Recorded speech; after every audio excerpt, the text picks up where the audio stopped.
இல்ல நண்பா, வார்த்தையை சொல்லி சொல்லி தானே என்ன கட்டிப்போம். என்ன நண்பா இப்படி பேசிட்ட? எல்லாம் நீ கட்சி ஆரம்பிக்கல, இன்னும் கட்சி ஆரம்பிக்க போகிறேன்னு வந்து சொல்லிட்டு இருக்காங்க. அது வந்து கொஞ்சம் கேட்க எப்படின்னு சொல்கிறது, கொஞ்சம் எஸ்டாப்ளிஷ் பண்ணி சொல்லலாமா? சொல்லுங்கள். இது சிம்பிளாக சொல்லணும் அப்படின்னா, விஜய் அவருடைய ஓட் பேங்க் அப்படின்றது இருக்குல்ல. இப்போது ரீசெண்டாக இடைத்தேர்தல் வரப்போகுது அப்படின்னு சொல்கிறாங்க. இப்போ ஒரு 6 மாதத்துக்குள்ளே இடைத்தேர்தல் அப்படின்றது வரதுன்னு சொல்லிட்டு இருக்காங்க.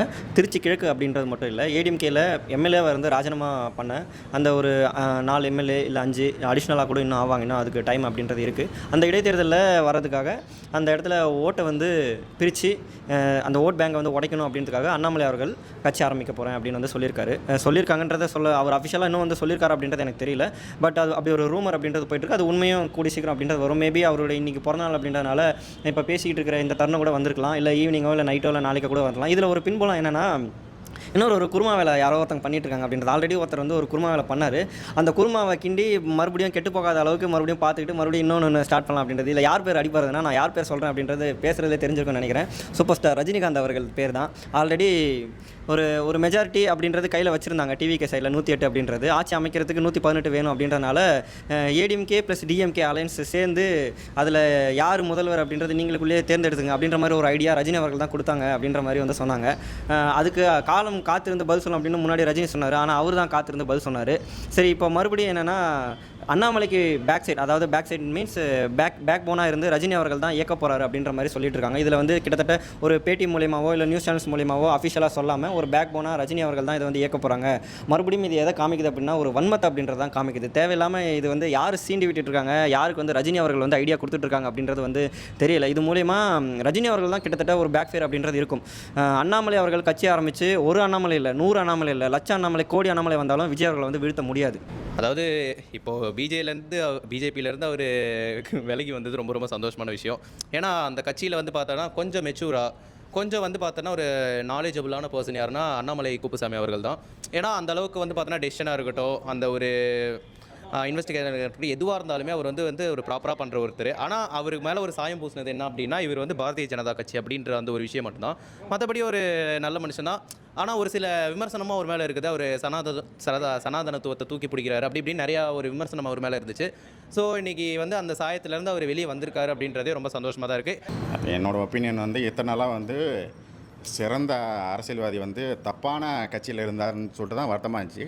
ஏன்னா எங்கள் அம்மாவும் பிஜேபியில் இருக்கனால அவங்களும் வந்து இருந்துக்கிட்டு அவங்க பிஜேபியிலேருந்து வெளியே வந்து தனியாக கட்சி ஆரம்பித்தாங்கன்னா நான் அண்ணாமலை கூட சேர்ந்துருவேன், இப்படி ஒரு கும்பலே இருக்க பாஜகவில் வந்து நிறையா ஃப்ராடுத்தனம் நடந்திருக்கு அப்படின்னு சொல்கிற மாதிரிலாம் எங்கள் அம்மாவே சொல்லியிருக்காங்க. நானும் கேள்விப்பட்டிருக்கேன். ஏன்னா இப்போ எங்கள் அம்மா உள்ளே இருக்கனால எனக்கு நல்லாவே தெரியும் பிஜேபி என்னென்ன பண்ணுது, எதுக்கெல்லாம் என்னென்ன யாரெல்லாம் கூட்டு சேர்த்தலாம்னு நினைக்குது அதெல்லாம் நல்லாவே தெரியும். பட் ஆனால் வந்து அண்ணாமலை தனி கட்சி ஆரம்பித்தது நல்லது தான். ஆனால் போன தடவை வந்து பிஜேபி சார்பாக வந்து கோயம்புத்தூரில் நின்று படுந்தோல்வி அடித்தது வந்து ஊருக்கே தெரியும் நல்லாவே. அங்கே அந்த ஒரு தொகுதியில் கூட ஜெயிக்க முடியாத வந்து இப்போ வந்து தனி கட்சி ஆரம்பித்து நம்ம சீமான் மாதிரி கத்திட்டு வேண்டியதான். அது மட்டும் தான் எனக்கு நல்லா பச்சையாக தெரியுது. மற்றபடி பார்த்தா அவர் தனி கட்சி ஆரம்பித்தது நல்லது தான். ஆனால் சூப்பர் ஸ்டாரை தவிர்த்துட்டு அவர் கட்சி ஆரம்பித்து தனியாக அவர் என்ன ஸ்டைலோ அந்த ஸ்டைலில் வந்து பேசி பண்ணார்னா கண்டிப்பாக வந்து ஒரு பர்சன்டேஜ் வாங்குறதுக்கு வாய்ப்பு இருக்குது. நீங்கள் சூப்பர் ஸ்டார்னு சொன்னதுமே ஒரு கேள்வி வருது. அண்ணாமலை அவர்கள் கூட பேக் போனால் சூப்பர் ஸ்டார் அவர்கள் பின்புலமாக இருந்து இந்த கட்சியை வழிநடத்துறதுக்கு ஐடியாவும் அவருடைய ரசிகர் பட்டாளத்தை யூஸ் பண்ண போகிறதா சொல்லிட்டு இருக்காங்க. அதை பற்றி உங்களோட இத்தனை வருஷமாக திமுக கூட வந்து என்ன பண்ணாருன்னு எனக்கு தெரில. பட் அதே தான் இப்போயும் பாஜக பின்னாடி நின்று என்ன பண்ணாருன்னு தெரில. இப்போ வந்து அண்ணாமலை பின்னாடி நிற்கிறாரு. எப்படி இருந்தாலும் கடைசியில் அவர் தான் உட்காந்து பதில் சொல்லிட்டு பின்னாடி பதில் சொல்லுவான்னு நினச்சிட்டு அவரே உட்காந்து ப்ரெஸ் மீட்டை கூப்பிட்டு வந்து இப்போ எப்படி பதில் சொல்லிட்டு இருந்தார் அந்த மாதிரி பதில் சொல்லிட்டுருக்கணும். அப்பயும் வந்து விஜய் பற்றி தான் எல்லோரும் பேச போகிறாங்க, அது மட்டும் நல்லாவே தெரியுது. ஏன்னா அவ்வளோ ஈஸியாக ஜெயிச்சிட்டாங்க அப்படின்னு சொல்கிற மாதிரிலாம் விஜய் பற்றிலாம் பெரிய பொருளை பேசிகிட்டு இருக்காங்க. எக்ஸாம்பிளுக்கு வந்து நம்ம பவன் கல்யாண் பேசுறது வந்து இப்போ வரையுமே ஓடிட்டு அவர் வந்து மறுபடியும் சொல்கிறாரு, ஸ்டேஜ் போட்டு அலுவலர் மறுபடியும் நான் வந்து ஈஸியாக ஜெயிச்சிட்டாங்களான்னு சொல்லலை, நான் இப்படி சொன்னேன், அது வந்து ஆடியன்ஸுக்கு அப்படி புரிஞ்சிச்சு அப்படின்னு சொல்கிற மாதிரிலாம் சொல்கிறாங்க. பட் பவன் கல்யாணுக்கு இது ஒரு வேலை நினச்சிட்டு பண்ணிட்டு இருக்காரு. எனக்கு ஏன் இந்த நம்ம இது தமிழ்நாட்டில் வந்து எந்த ஜாதியுமே இல்லையா, அவர் இதில் மட்டும்தான் ஜாதிக்கிற மாதிரி உட்காந்து பேசிட்டுக்கிறாரு. அதெல்லாம் பார்க்குறப்ப நமக்கு இப்போ நம்ம சோசியல் மீடியா பக்கம் போகிறதுக்கே நமக்கு வெறுப்பாகுது. முக்கியமான காரணம் வந்து இந்த ஜூலி பைத்தியக்காட்சி வந்து எதுக்கு தான் பேசிட்டு இருக்கிறான்னு தெரியல. நான் ஒரு ப்ரெஸ் மீட் போட்டு உட்காந்து அழுவுறா, கரு கலைஞ்சதுக்கு வந்து காரணம் வந்து விஜய் தான் அப்படிங்கிறா. இதெல்லாம் இங்கே இப்படி தான் வந்து 200 ரூபாய்க்கு வசரம் இந்த அளவுக்கு வந்து கதறுவாங்கன்னு நான் இப்போ தான் பாரு. இதுக்கான பதில் என்னன்னா, ரஜினி அவர்களே வந்து அறிக்கை விட்டார், காத்திருந்து பதில் சொல்லணும் அப்படின்றது. அவரோட அறிக்கையை வந்து அது வந்து உண்மையாகல, பொய்யா தான் ஆச்சு. அவர் தான் காத்திருந்து பதில் சொல்லிட்டு இருந்தார். ஸோ அவங்களுடைய ஃபேன்ஸ் என்ன தான் திருச்சி கிழக்கில் போஸ்டர் ஓட்டாலும் சரி, பேனர் போட்டாலும் சரி, இல்லை வரப்போகிற படங்களுக்கு ஏதாவது வசனங்கள் எழுதி வச்சுருந்தாலும் சரி, அது எதுவுமே வந்து பலிக்காது. அதை ஆல்ரெடி வந்து நிரூபித்து காட்டிட்டாங்க. விஜய் சைட்லேயும் சரி, அவங்க கட்சி தொண்டர்களுமே சரி, அவங்க இப்போ மினிஸ்டர்ஸாக இருக்கிறவங்களும் சரி, யாருமே வந்து அதுக்கு திருப்பி ஆன்சரே பண்ணுறதில்ல. ஸோ இந்த மாதிரி நேரத்தில் இந்த மாதிரி சுச்சுவேஷன் வருது அப்படின்றது கண்டிப்பாக வந்து ஜெயிக்க முடியாது. காரணம் ஏன்னா இவங்க இப்போ எதுக்காக அண்ணாமலை தனியாக கட்சி ஆரம்பிக்கிறாங்க அப்படின்னா, ஆல்ரெடி பிஜேபி வந்து நாங்கள் ஏடிஎம்கே கூட அலையன்ஸ் பண்ணி இங்கே ஆட்சியை பிடிப்போம், ஒரு கணிசமான ஒரு தொகுதியை வந்து நாங்கள் வின் பண்ணுவோம் அப்படின்னு சொன்னாங்க. ஆல்ரெடி நான் சொன்ன மாதிரி தான், ஒரு ப்ரெடிக்ஷன் மாதிரி தான் நான் ஆல்ரெடி நம்ம யூடியூப் சேனல்ஸ்லேயே வந்து சொன்னேன். தேர்ட் பிளேஸ் அப்படின்றது, அதாவது எலெக்ஷனுக்கு முன்னாடி, ரிசல்ட்டுக்கு முன்னாடி தேர்ட் பிளேஸ் அப்படின்றது ஏடிஎம்கே பிடிக்கும், செகண்ட் பிளேஸ் அப்படின்றது டிஎம்கே பிடிக்கும், ஃபர்ஸ்ட் பிளேஸ் ஆட்சியை பிடிக்கிறது வந்து டிவிகே அப்படின்றது தான். அது நான் சொன்ன மாதிரி அப்படியே நடந்துச்சு. அதே மாதிரி தான் இப்போவும் நான் வந்து ஒரு ப்ரெடிக்ஷன் அப்படின்றத சொல்கிறேன். இது டோட்டலாக அப்படியே நடக்குமா அப்படின்றது தெரியல. பட் நீங்களே வந்து யோசிச்சு பாருங்கள். பிஜேபி அப்படின்றது மதவாத சக்தி, ஜாதிவாதிய சக்தி, அதை வச்சு தான் அரசியல் பண்ணுறாங்க அப்படின்றது நம்ம ஜென்சி கிட்ஸ் வரைக்கும் இப்போ வந்து தெரிஞ்சு போச்சு. இப்போ தெரிஞ்சதுனால மறுபடியும் இடைத்தேர்தல் மூலியமாகவும், வர அரசியல் களங்கள் மூலியமாகவும், வர எலெக்ஷன்ஸ் மூலியமாகவும் ஓட்டு வாங்குறது வந்து ரொம்ப ரொம்ப ரொம்ப ரொம்ப கஷ்டம். அது வந்து நினச்சி கூட பார்க்க முடியாது. ஸோ அப்போ என்ன பண்ணுறாங்க, அவங்க பிஜேபிக்குள்ளேயே வந்து தனியாக வந்து ஸ்பிட் பண்ண பார்க்குறாங்க. ஸ்பிட் பண்ணி இப்போது அதில் யார் கொஞ்சம் நல்ல பேர் இருக்கிறது பார்த்திங்கன்னா அண்ணாமலை. ஏன்னா அவர் வந்து ஐபிஎஸ் வேலையை வந்து ராஜினாமா பண்ணிட்டு வந்திருக்காரு.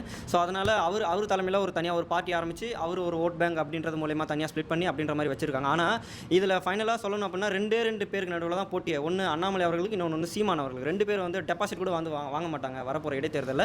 மறுபடியும் எனக்கு தெரிஞ்ச என்னென்னா, ரஜினி அவர்களை யாராவது சீண்டி விட்டு காலம் காத்திருந்து பதில் சொல்லலாம் அப்படின்ற மாதிரி புதுசாக வேறு ஏதாவது காத்திருந்து பதில் சொல்லலாம் அப்படின்னா அவர் தான் வந்து வர ட்ரெயினுக்கோ வர பஸ்ஸுக்கோ காத்திருந்து பதில் சொல்கிற நிலைமை வரும். ரிப்போர்ட்டர்ஸுக்கு தான் வீட்டு வாசலில் வந்து காத்திருந்து பதில் சொல்கிற நிலைமைன்றது அப்படின்றது வரும்.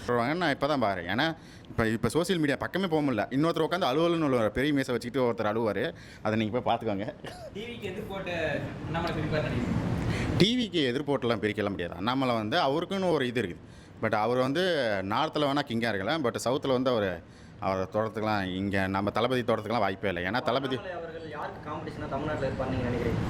சீமான காம்படிஷனு இல்லைன்னா பிஜேபிக்கே காம்படிஷன் அவர் தான். அவர் வந்து வேறு மூலியமாக உள்ளே வரலான்னு பார்த்தாங்க. பிஜேபி வந்து வேறு மூலியமாக உள்ளே வரலான்னு பார்த்தாங்க. அதுக்காக அண்ணாமலை தான் உட்கார வச்சாங்க. பட் அண்ணாமலை அந்த அதிமுக கூட கூட்டு சேரனால அண்ணாமலை தூக்கி வெளியே உட்காருவாங்க. அப்போ தான் நாங்கள் கூட்டு சேருவோம்னு சொன்ன மாதிரி சொன்னாங்க. அதுக்கப்புறமேட்டு பார்த்தா இப்போ அண்ணாமலை வந்து தனி கட்சியே ஆரம்பிச்சிட்டாரு. ஏன்னா அந்தளவுக்கு நீங்கள் வந்து பேக் ஃபயர் கொடுத்து வச்சுக்கிறீங்க. ஒருத்தர் வந்து நீங்கள் பிஜேபி இந்த தமிழ்நாட்டில் இருக்குதுன்னு தெரிஞ்சது காரணம் ஒரே ஒரு ஆள் வந்து அண்ணாமலை தான். அண்ணாமலை அந்தளவுக்கு பேசணும்னா இப்படி ஒரு பிஜேபி ஒரு கட்சி இருக்கான்னு தெரியாத அளவுக்கு தான் இருக்கும். ஒன்று மோடி தெரியும், அதை தாண்டி வந்து அண்ணாமலை தான் இப்போ யார் கேட்டாலும் சொல்லுவாங்க. ஏன்னா அண்ணாமலை அந்தளவுக்கு வந்து பிரச்சாரம் பண்ணியிருக்காரு. பட் அவரை தூக்கி வெளியே உட்கார வச்சு நம்ம திமுக வந்து கமலா தூக்கி வெளியே உட்கார வச்சு டம்மியாக உட்கார வச்சிருந்தாங்க. அந்த மாதிரி உட்கார வச்சுருந்தாங்க அண்ணாமலையை. அதெல்லாம் பார்க்குறப்ப ஏன்டா இப்படி பண்ணிட்டு இருக்காங்க. அவர் தனியாக கட்சி ஆரம்பித்தது வந்து எனக்கு தெரிஞ்சே பெஸ்ட்டுன்னு தான் நினைக்கிறேன். அவருக்கு ஆடு தான், அவருக்கு அப்போலேருந்து ஆடு தானே. அவருக்கு ஆடு ரொம்ப பிடிக்கும். 2 பக்கமும் அந்த நம்ம டிவிக்கு சின்னத்தில் வந்து யானை தூக்கிட்டு நிற்கல, அந்த மாதிரி ஆடு தூக்கிட்டு நல்லா தான் இருக்கும். அதுக்கு நடுவில் வந்து தாமரை வச்சுக்கிட்டா கரெக்டாக இருக்கும்.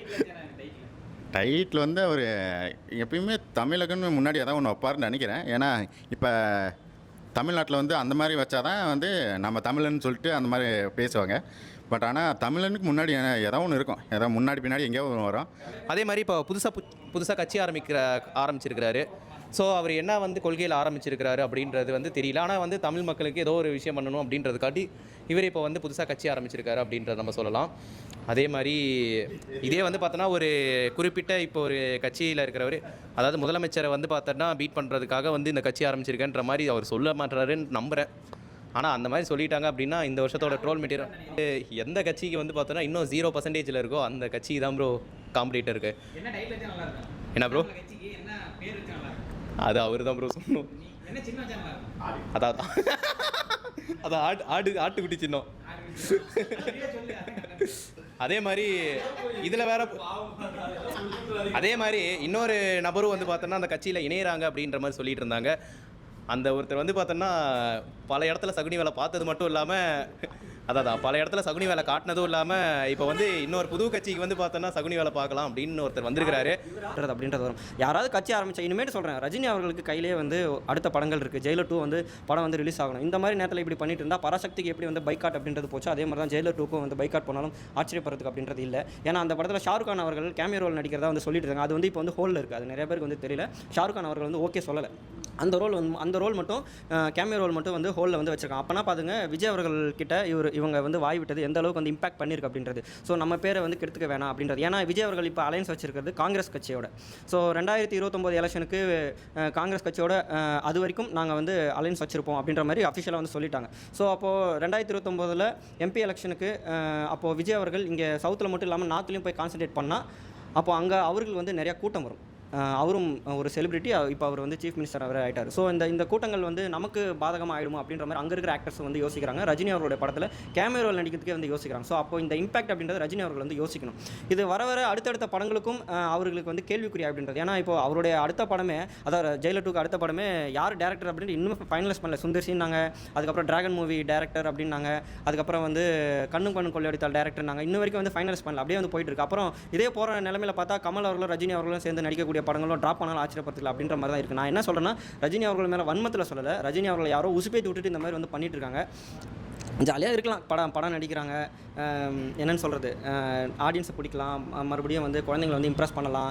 விஜயும் வந்து ஃபீல்டு மாதிரி வந்து சிஎம் ஆகிட்டார், அஜித்தும் வந்து ஃபீல்டு மாதிரி ரேஸுக்கு போயிட்டார். ஸோ இந்த நேரத்தில் ரஜினி அவர்கள் வந்து நல்லாவே படம் நடிச்சுட்டு போகலாம். சும்மா ஒரு கேமியோ ரோல் வந்தால் கூட வந்து நல்லாவே இம்ப்ரெஸ்ஸாக பார்ப்பாங்க. இதுதான் வந்து என்னோட மைண்ட் செட். அவர் தான் ரொம்ப ராங்காக பேசிட்டுருக்காரு. அதுக்கு முன்னாடி வந்து அவர் என்னமோ எல்லாத்தையும் கட்டி காத்த மாதிரி, அந்த திமுகவே இவர் வந்து கட்டி காத்த மாதிரி உட்காந்து பேசிட்டுருக்காரு. எழுத்து வேறு கேள்வி கேட்குறாரு. நான் 6 மாதம் வந்து நான் வந்து இந்த பதவியில் எதாவது நடந்தால் தான் நான் கேள்வி கேட்க மாட்டேன், இந்த மாதிரி விஷயத்துக்குலாம் கேள்வி கேட்பாங்கிறாரு. நீ எந்த விஷயத்துக்குமே கேள்வி கேட்கறதுக்கு உங்களுக்கு ஃபஸ்ட்டு தகுதிக்குதா?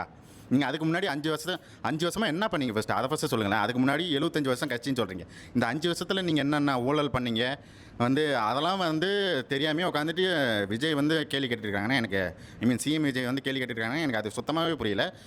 ஒரு மாதத்துக்குள்ளே இத்தனை பிரச்சனைக்கு வந்து ஒரு கட்சிக்கு வருதுன்னா அது டிவிகே கட்சிக்கு மட்டும்தான் வருது. ஏன்னா அந்தளவுக்கு வந்து நம்ம அவரை தாக்கி பேசுகிறா நம்ம வந்து பிரபலமாயிருவோம்னு நினச்சிட்டு நிறைய பேர் இந்த ஜோலி கொண்டு இந்த மீசை கொண்டு எல்லாருமே உட்காந்து பேசிட்டு தான் இருக்காங்க. இதை தாண்டி வந்து நம்ம மக்களுக்கு நல்லது பண்ணணும்னு எவனுமே யோசிக்கவே மாட்டேங்கிறாங்க. அதுதான் இங்கே பிரச்சனையாக இருக்குது. அவர் வந்து ப்ரெஸ் மீட்டை கூப்பிட்டு பேசணும். எதுக்கு எனக்கு உட்காந்து வந்து ப்ரெஸ் மீட்டில் உட்காந்து பேசணும்? நீ என்ன அப்படி கேள்வி கேட்டுற நீ அதுக்கப்புறமேட்டு ஒரு ப்ரெஸ் மீட்டில் அப்படி தான் கேள்வி கேட்குற.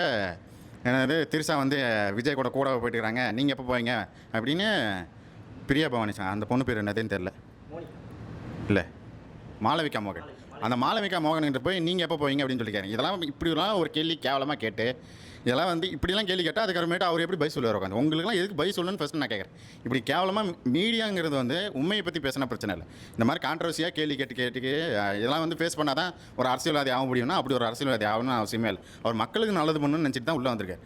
அதை தாண்டிலாம் வந்து நீங்கள் வந்து சும்மா உட்காந்துட்டு நீங்கள் அங்கே டெல்லிக்கு போனால் நீங்கள் ஒன்று எல்லாரும் வந்து கொடுத்து தப்பாங்க. இதுவரையும் எம்கே ஸ்டாலின் வந்து கொடுத்ததே இல்லை. அது வந்து யாரும் உட்காந்து பேச முடியுமா? அதெல்லாம் யாருமே பேச முடியாது. சும்மா பேசுன்னு நினச்சிட்டு இப்போல்லாம் பேசிட்டு இருக்காங்க. பட் ஆனால் இப்போ ஆராசா வந்து நேற்று பேசுறது வந்து எனக்கு கொஞ்சம் கடுப்பு தான் ஆனிச்சு. ஏன்னா வாட் ப்ரோ அவர் ஜென்சி கிட்டில் பேசுகிறாங்க. What bro is very wrong bro அப்படிலாம் பேசுனா நீ என்ன ஜென்சி கிட்ட ஆகிருக்கியா? ஜென்சி கிட்ட தான் வந்து அந்த மேடை போட்டு உட்காந்து ஒப்பாரி வச்சிங்களடா. அதெல்லாம் வந்து என்னன்னு தெரியலையா? இன்னும் நான் ப்ரௌடு கொத்தூஸ் அந்த ப்ரௌடு கொத்தூஸ்ன்னு வந்து கொத்தடிமையாக இருக்கிறது வந்து என்ன ப்ரௌடு வேண்டி கிடைக்குது? அந்த 200 ரூபா வாங்குறது வந்து இதெல்லாம் என்னென்ன பெருமை வேண்டி கிடைக்குது? அதில் வேறு மேடை போட்டு வேறு நான் ஏதாவது ஜென்சி கிட்னேன் டிஎம்கே ஜென்சி கிட்னா நிறைய பேர் வந்து ஏதாவது நம்ம எதனால் தோத்தன்னு நினச்சிட்டு பேசுவாங்கன்னு பார்த்தா நம்ம இன்ஸ்டாகிராமில் தான் தோத்தான்னு சொல்கிறாங்க. இல்லை அவர் பேர் சொன்னால் நல்லா இருக்காது. ஆனால் அவர் வந்து ஒரு பெரிய ப்ராப்ளம். அவரை நம்ம பேர் சொல்ல தேவையில்ல. அது வந்து கமெண்ட்டில் போடுங்க, அவர் யாருன்றதை கரெக்டாக போடுங்க. அவர் தான் அப்படி கூட வச்சுக்கோங்க. ஆட்டுக்குட்டி முட்டை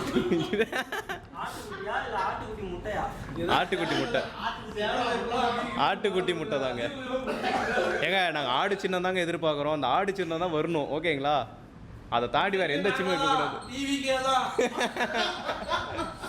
ஆட்டுக்குட்டி சின்னம் தாங்க வரும் கண்டிப்பாக.